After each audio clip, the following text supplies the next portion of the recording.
আসসালামু আলাইকুম প্রিয় শিক্ষার্থী বন্ধুরা, আশা করছি সকলে ভালো আছেন। আলহামদুলিল্লাহ, আল্লাহর রহমতে আমিও বেশ ভালো আছি। আজকে আপনাদের বাংলা প্রথম পত্র বইয়ের অন্যতম গুরুত্বপূর্ণ একটি নাটক বহিঃপীর, যেটি লিখেছেন সৈয়দ ওয়ালিউল্লাহ। তো এই নাটকটি আপনাদের মাঝে সংক্ষেপে আলোচনা করব এবং বিস্তৃত আকারে, সংক্ষেপের মধ্যে যতটুকু বিস্তৃত আকারে আলোচনা করা যায় সেটা চেষ্টা করব। তো আশা করছি ভিডিওটি ভালো লাগবে। আর আমাদের চ্যানেলটি যারা প্রথম দেখছেন, এই চ্যানেলটি আপনাদেরই, আপনাদের সকল বাংলা এবং ইংরেজি ক্লাস দেওয়া হবে। সেই জন্যে আপনাদের প্রতি অনুরোধ, আমাদের চ্যানেলটি সাবস্ক্রাইব করে পাশে বেল আইকনটি বাজিয়ে দেবেন। তো চলুন বেশি কথা না বলে আমরা নাটকে ফিরে যাই। তো বহিঃপীর নাটকে আমরা শুরুতেই দেখব প্রধান চরিত্র। এখানে কি কি প্রধান চরিত্র রয়েছে? প্রথমে রয়েছে বহিঃপীর। যেহেতু নামই বহিঃপীর, এখানকার চরিত্র কি বহিঃপীর নামে একটা লোক আছে। এই বহিঃপীরটাকে ভণ্ড ও স্বার্থপর পীর, ধর্মকে ব্যবহার করে মানুষের উপর প্রভাব বিস্তার করে। কুসংস্কার ও ভণ্ডামির প্রতীক হচ্ছে এই বহিঃপীর।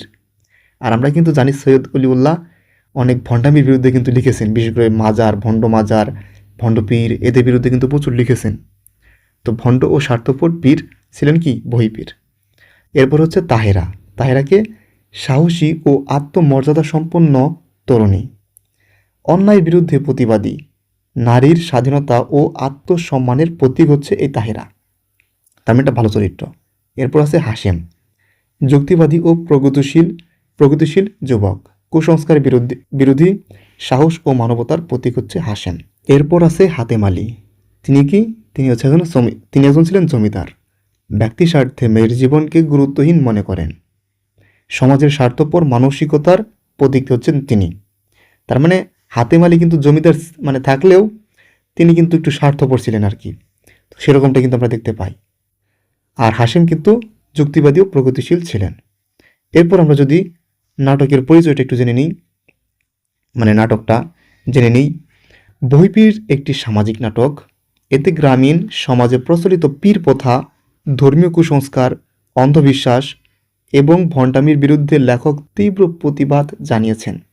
আমাদের সমাজে কিন্তু আমরা দেখতে পাই বিভিন্ন পীর নিয়ে আর কি, তাকে ছাগল দাও, এইটা দাও, ওইটা দাও, পূজা করো, টাকা দাও, একটা ভণ্ডামি একটা আর কি, মানে তাকে অন্ধবিশ্বাস, সে যা বলেছে তাই হবে, এর বাইরে কিছু হবে না।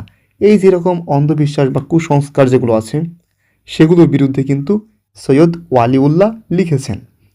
নাটকটি দেখায় কিভাবে ধর্মের অপব্যাখ্যা করে সাধারণ মানুষকে শোষণ করা হয়। এটা কিন্তু গ্রামে বিশেষ করে হয়ে থাকে বেশি, শহরে একটু কম হয়ে থাকে।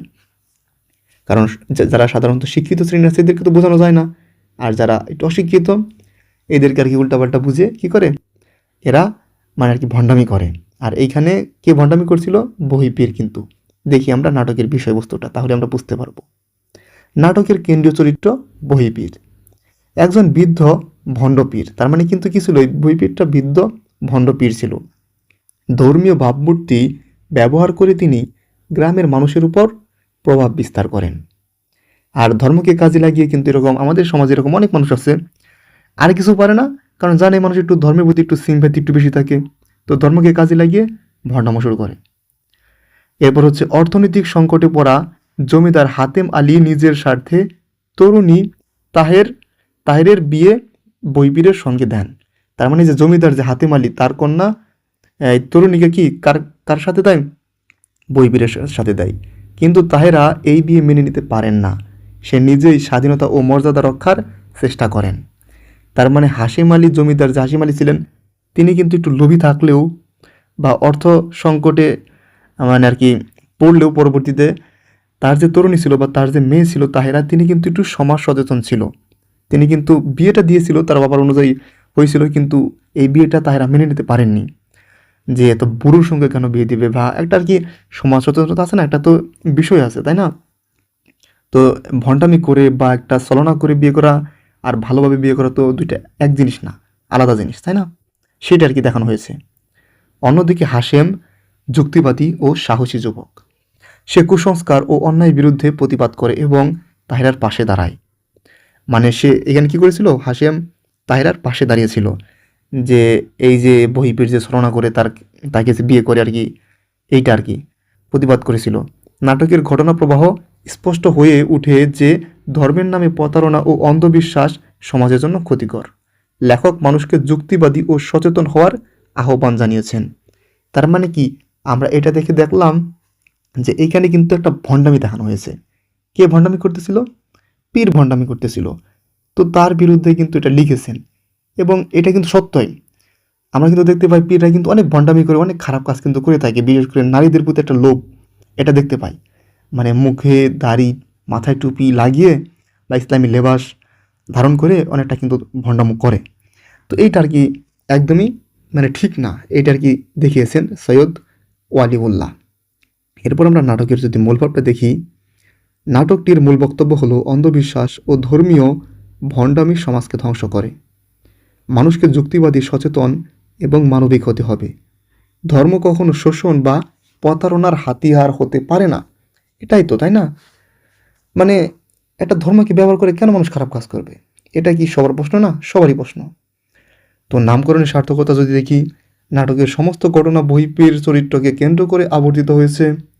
তার ভণ্ডামি, ক্ষমতার অপব্যবহার এবং সমাজের কুসংস্কার ছড়ানোর ঘটনাই নাটকের মূল বিষয়। তাই বহিপীর নামটি যথার্থ ও সার্থক।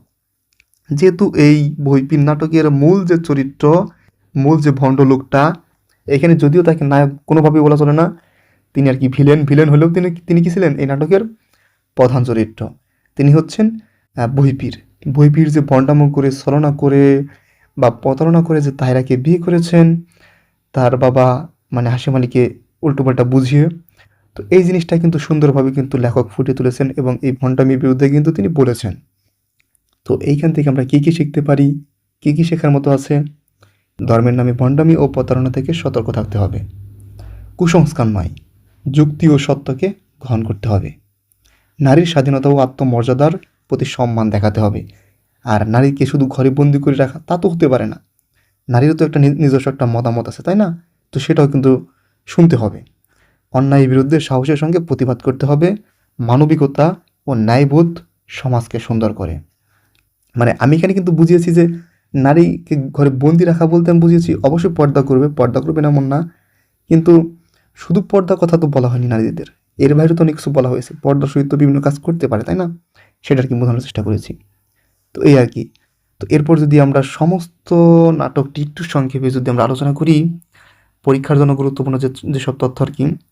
নাটকের নাম হচ্ছে বহিপীর, লেখককে সৈয়দ ওয়ালিউল্লাহ। এটার ধরন কীরকম? সামাজিক একটা নাটক। আর এটা প্রকাশ হয়েছে 1960 সালে। এর প্রধান চরিত্রগুলোকে কে? বহিপীর, তাহেরা, হাশেম এবং হাতেম আলী। আচ্ছা, আমি একটু মনে হয় এই যে হাতেম আলীকে মনে হয় হাশেম আলী বলেছিলাম।